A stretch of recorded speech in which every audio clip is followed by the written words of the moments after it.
Hey everyone, Cody here. Welcome back to another episode of Oregon Coast Toy Fanatics.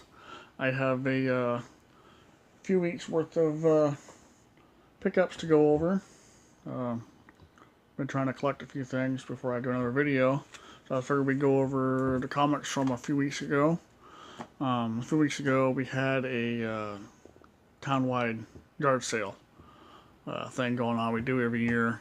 Went around looking, see if I can't find anything, and happened to come across some comics out there. Majority of them were in really bad shape, but I only paid $1/4 a piece for them, and these were the best looking ones. I bought a G.I. Joe number 53, X Factor number 10, and Transformers number 22. Now, the thing about these are all the Marvel 25th anniversary covers for them. I think they're all really cool covers. Got a bunch of Marvel figures around the edges of them. Excellent covers. This one's my favorite, this G.I. Joe one. But yeah, I paid 25 cents a piece for them, which I'm pretty happy with that. These ones are not as bad a shape as the other ones. You know, a little bit of wear on the spines. If I can get to zoom in a little bit, you can see a little bit of wear on the edges of them. Down in the corners, a little bit of wear. Other than that, that's pretty much it. Pretty happy with those pickups. The same day, the two local secondhand stores I go to were both open, and the bigger one was having a sale on stuff for their stuff. So I went ahead and picked up this comic, The Invincible Iron Man, number 168. I picked it up for $4. In pretty good shape, except for one pretty noticeable imperfection. Down in the corner of the cover is gone. Right here. So that's pretty crappy. Other than that, it's still a nice comic though. It's in the 100s, so I'm pretty happy about that. I'll definitely find a better one down the road that I'll pick up to replace it because of that corner. But I still like it. Those are my pickups from that day, yard sailing, basically.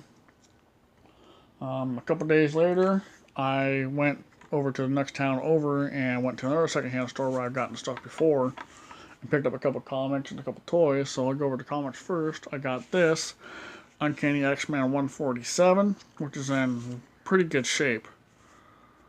Unfortunately, the way they had them kept was a little crappy. They had it in 1 gallon Ziploc bag, which is pretty silly. But the edging's not too bad. There are a few minor imperfections along the spine. Staples are good. Corners, you know, typical, corners for comic books that are that old. A little beat up, not too bad. Good color on the cover. Good color on the inside. Pretty happy with that pickup. I also picked up another RoboCop comic from that place, Dark Horse. This is RoboCop Prime Suspect number 1 of 4. So hopefully I can find the other 3 sometime down the road. In really great shape. The corners are basically perfect. The spine looks excellent on it. Can't really tell if there's any imperfections on it. Good color on the cover. The cover's amazing. Pretty cool artwork on the cover. And then I picked up this at that same store. They had it marked at 5. I picked it up for 4. It was a Uncanny X-Men 2099 series. This is La Lutenica. Never been taken out of the box, out of the packaging. Everything's still there, weapons. I had them take $1 off of it because of this right here. There is actually only one corner, which is this one, still attached to the board. Nothing's been taken out of it though. I'll just have to maybe super glue it, try to fix it. That way it doesn't look as bad, and I'll put it away, hang it up somewhere, and display it. Hopefully it'll fix itself. But happy with that. It's the Toy Biz fig, I believe from 1993.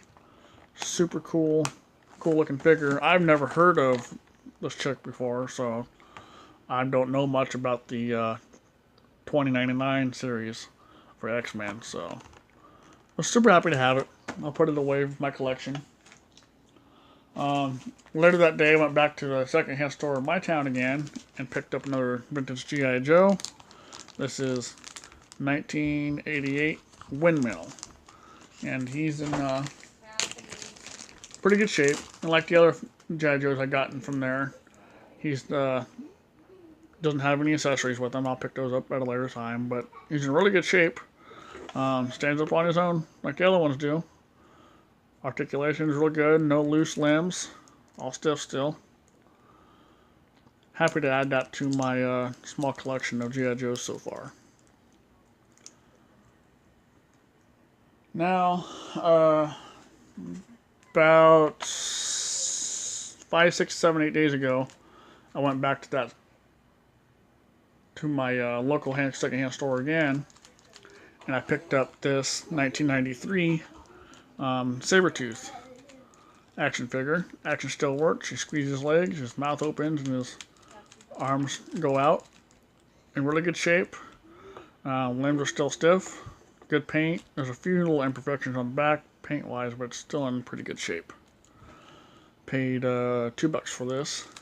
Super happy to have it. Hopefully I can find the same figure carded sometime in the future. That'd be nice. Have one loose and have one carded. Now to today's pickups. I went out today, went back to the secondhand store, and I picked up this Captain Cassian Andor Funko Pop from Star Wars Rogue One. I paid $9 for it. Usually this would probably go for 10 or 11 retail at Walmart or something like that. But box is not too badly beat up. Figured it was a cool one to pick up. They had the I think it was the Force Awakens C3PO there too he had, but the box was really beat up. It had holes in it, and decided to not pick that one up and get this one instead. I'll add it to my small collection of pops, and I'll try and find the some of the other ones if I can and get them to my collection. Picked up a couple comics today. We got the Real Ghostbusters. We got number 3 and number 7. They're both in plastic bags, but they don't have the cardboard backing for them yet. I'll have to buy some. Been biding my time on these. They've been sitting down there for quite a while now. Just been waiting to pull the trigger on them, and finally did it. And picked them up for $2 a piece. Super happy with that. But yeah, those are my my pickups from the last 2.5 weeks probably. Some really cool stuff here. I'm happy to add to my comic book collection and my action figure collection, stuff like that. Don't know when I'll be getting back out again to pick up some more stuff. Hopefully soon. But yeah, that's it for this little video. Remember, guys, to go check out my my Facebook group under the same name, Oregon Coast Toy Fanatics. I got other people there. I got some friends that post stuff there all the time, comics and action figures like that. So go check them out on there. I'll leave a link to that in the description. And yeah, come check it out. Come join us. Let's see what you guys have for collection. So until next time, guys, take it easy. Bye.